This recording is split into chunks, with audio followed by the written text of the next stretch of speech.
Counting the days, bago kontrata, bagong pakikipagbakbakan na naman sa higanting barko. Tapos na ang bakasyon, tapos na ang pahinga, pero bago ang lahat, ako nga pala si Z, ang inyong messman.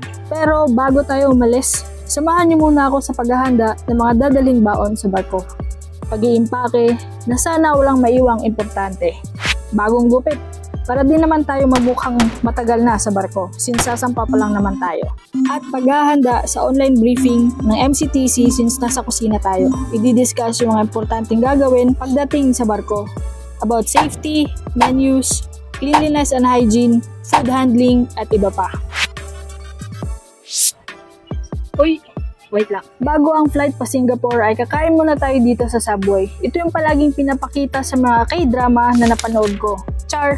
First time ko dito kumain kaya syempre alam ko di ka magsisisi kasi di talaga tinipid. Magre-report muna tayo dito sa office. Ito yung tinatawag na dispatch o briefing bago sumampa kung saan ibibigay sa amin yung mga documents na kailangan sa biyahe at sa buong kontrata. Tandaan, kailangan din natin i-double check yung laman ng folder natin kung nandito ba lahat para sureness. Char!